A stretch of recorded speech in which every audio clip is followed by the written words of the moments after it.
The gym closed at 10, but my wife didn't come home until 1 in the morning. That's when I knew something was really wrong with my marriage. We'd been together 9 years. We got married when we were just kids, 22 years old. I met her when she was finishing college. I was already working hard on my landscaping business with my best friend from high school. College wasn't for me like it was for her. She got into a lot of debt from school. We're still paying it off. Meanwhile, I was learning about running a business the hard way by actually doing it. She got her degree and found a job at a clothing store. She's been there 7 years now. Those student loans suck, but I helped pay them because that's what married people do, right? At least that's what I thought before everything went to hell. We decided early on that we wouldn't have kids until we had more money. Her loans plus my business costs meant we had to be smart. I helped her through all the job hunting stress. I was happy when she got promoted. I never complained about those huge loan payments we had to make every month. My wife was super friendly, always has been. She could talk to anyone. She'd chat with strangers at the store. She knew half the people in our small North Carolina town. I used to love that about her. I'm pretty quiet, so it balanced us out. She'd drag me to parties I'd never go to alone. She'd introduce me to people who became good friends. Some even helped my business grow. Looking back, I see how being so social made it easy for her to hide what she was really doing. About 6 months ago, she said she wanted to lose weight and get healthy. She'd gained maybe 15 pounds over 2 years. It happens to everyone in their late 20s. It bothered her way more than it bothered me. I told her I'd support whatever she wanted to do. She wanted to join the gym near her work. I said go for it. She signed up and started going 3 times a week after work. At first, I was proud of her. She seemed happier. She had more energy. She'd come home around 8:30. She'd shower and tell me about her workout while we ate dinner. This went on for about 3 weeks. Then things started changing. Little things I almost didn't notice. The first red flag, she started coming home later and later. 8:30 became 9, then 9:30. Then after 10, I asked her why. She said she made some new friends at the gym, women friends. They like to talk after working out. She told me all about these women supporting each other, sharing recipes, talking about losing weight. It sounded good to me, so I didn't question it. She said these women were really important to her. I wanted to support anything that made her happy. For the next 3 months, coming home late became normal. What started as being late sometimes turned into being late every single time, and I should have said something way sooner.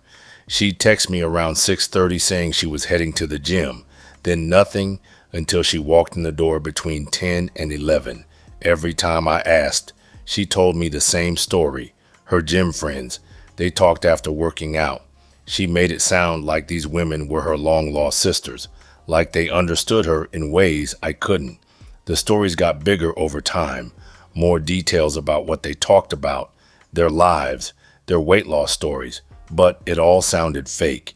It was as if she had rehearsed what to tell me. I wanted to believe her.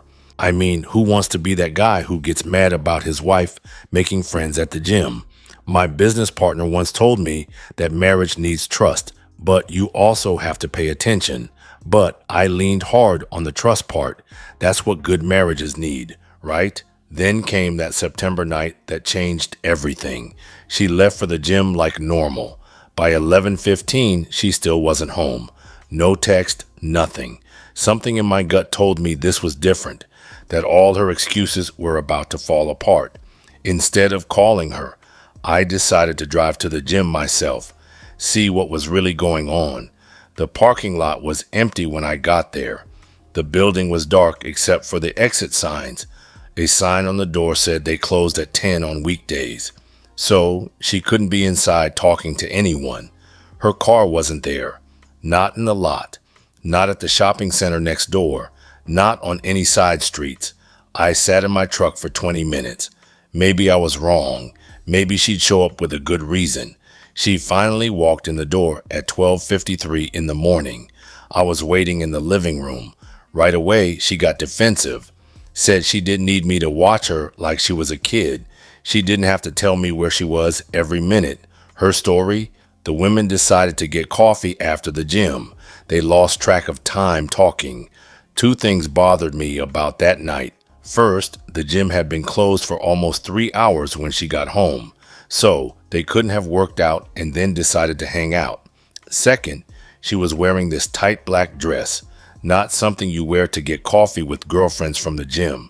When I pointed out the gym was closed, she changed her story, said they went to someone's apartment because the conversation was so good. I didn't argue that night. Fighting at 1 in the morning never goes well. But I did tell her it was disrespectful to stay out that late without telling me. For the next 3 weeks, she kept coming home late from her gym nights. I kept my mouth shut while I figured out what to do. I needed proof of what she was really doing, not just suspicions. If I confronted her with nothing, she'd just make up better lies. I couldn't afford a private investigator, small business owner problems, but I could be smart about it. We had another vehicle for our landscaping business. Never put any company identifying info on the truck. It was perfect. She'd never seen it. She wouldn't know it was mine. My plan was simple. Follow her from work, see where she really went, take pictures of whatever I found. One day, I finished work early, perfect timing. I parked the truck a block from her clothing store, waited for her shift to end at 6:30. I ended up waiting an hour. She walked out at 6:38, got in her car like any normal day. She got to the gym at 7:16, walked in with her gym bag and water bottle. I parked way in the back where I could see the exits, but blend in with other cars. For about 2 hours I sat there, watched people come and go. She stayed inside. At 9:37, she finally came out with 3 women. They looked to be in their late 20s or early 30s. They talked in the parking lot for a minute. Then they went to their cars. I thought she'd go home, but she sat in her car looking at her phone for a while. When she finally started driving, she went the wrong way, away from our house.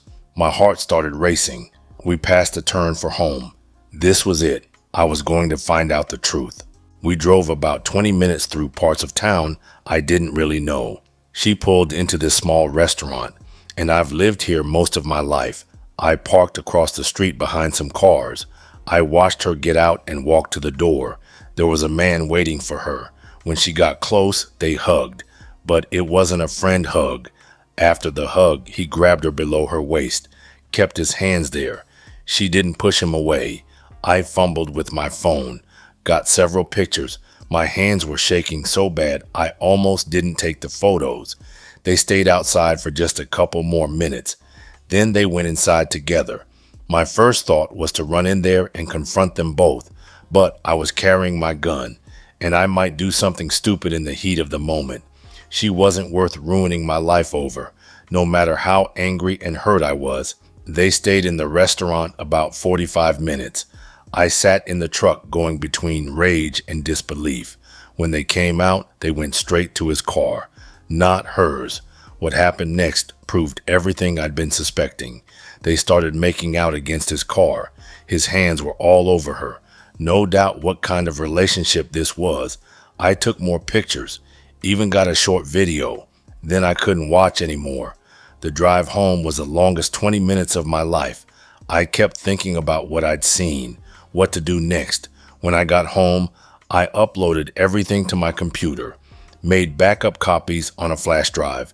She came home about an hour later, acting normal, asked about my day. All I could say was that my day had been great.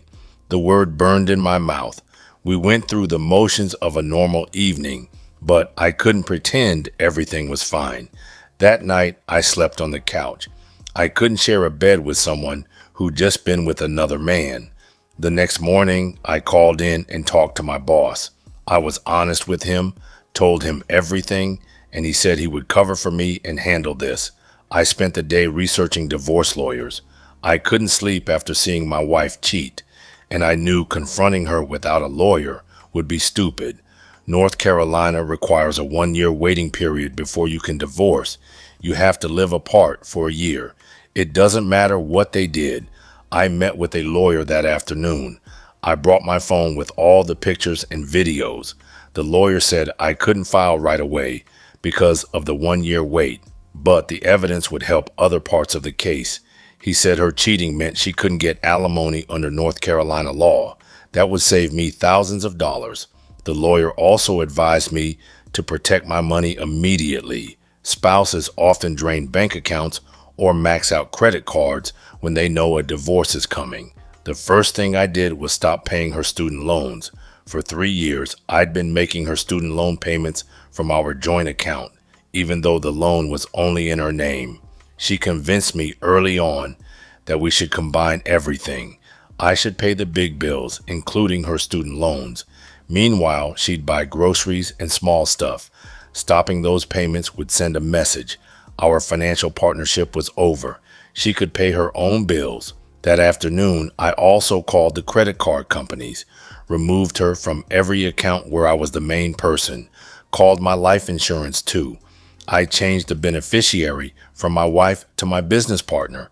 If something happened to me, she wouldn't get anything. The lawyer advised obtaining copies of all financial documents before confronting her. So I spent hours copying bank statements, tax returns, and business records. After securing my finances and preparing for court, I packed a suitcase, enough clothes for several weeks. I found a small apartment to rent, about 35 minutes from our house, far enough to avoid running into her, close enough for work. Before leaving that night, I printed the clearest photos from my surveillance, wrote a short letter saying I knew about her affair. I left the photos and letter on the kitchen counter. She'd find them when she got home from her fake gym session. The letter was simple and cold. I had proof of her cheating. I was moving out to start our separation. All contact should go through my lawyer. Here's his info. My business partner offered me a room at his house, but I needed to be alone, to think, to plan. The apartment gave me space to think clearly, away from all the reminders of our failed marriage. When my wife found the photos and letter, she sent a bunch of texts. They showed who she really was. Instead of saying sorry, she tried to justify it, said I neglected her emotionally and physically. She said I made mean comments about her weight, wouldn't be intimate with her, didn't appreciate her as a woman. Every single thing she said was a lie. She was trying to blame me for her choices. I didn't respond to any texts. That would just give her lawyer ammunition. During our year-long separation, we lived apart. I documented everything for the divorce. About 13 months after we separated, I could finally file the divorce papers. They served her at work. Somehow, she got a lawyer. I think her boyfriend or parents were paying for it. The divorce moved along once her lawyer saw the photos. No point fighting the adultery evidence. Again, state law said she couldn't get alimony because she cheated. That saved me a lot of money. The only thing she could get was her share of our house equity. We have less than $8,000 after splitting the sale proceeds. During property division, I got my stuff from the house while she was at work. No dramatic confrontations. After the apartment, I took my business partner's offer to stay in his spare room until I could save for my own place. Living there made our business relationship stronger. Let me focus on rebuilding without worrying about a house. When friends and family asked about the divorce, I told the truth. She cheated. I didn't add extra drama. I didn't post anything on social media. Public humiliation wasn't my goal. Some people asked for proof. I was ready to show them, but most believed me without needing to see pictures. Looking back, discovering her affair was a blessing. It freed me from a toxic relationship. 2 years have passed since I caught her at that restaurant. My life is so much better now. The landscaping business has grown a lot. I put my energy into work. Plus, I didn't have her student loans to pay anymore. Without supporting someone who was betraying me, I could invest in better equipment. My partner and I hired 2 more employees. We're considering adding landscape design beyond just maintenance. The extra income let me move out of his spare room. Got a nice 2-bedroom apartment in a better part of town. Several people told me later they suspected something was wrong. They saw her behavior in those last months, but didn't want to interfere. Her own family apologized. Her sister said they were embarrassed by what she did. The guy she was seeing, he dumped her 8 months after our divorce, left her to face the consequences alone. I heard from mutual friends that she's struggling with money, had to move back in with her parents, still working at the same clothing store. Her student loans are all hers now. Without my help, she's fallen behind on payments. That's what someone who works in the same shopping center told me. I heard she's tried to contact me through friends, wants to apologize, maybe get back together. No way in hell that's going to happen. Healing took longer than I expected, but therapy helped me understand her cheating wasn't about me. It was about her character. During therapy, I realized all those red flags I had ignored were actually clear signs. I should have addressed them sooner. Her social butterfly personality wasn't charming. It was someone who needed constant attention from multiple people. All those stories about gym friends, practice runs for the bigger lies about her affair. I started dating again about 18 months after we separated. This time, I understand boundaries better and honest communication. We've talked about marriage someday, but I'm taking it slow, making sure we're building something real. The surveillance skills I learned came in handy later, helped my partner confront his girlfriend about what he saw. Most importantly, I learned that sometimes the best thing you can do is walk away from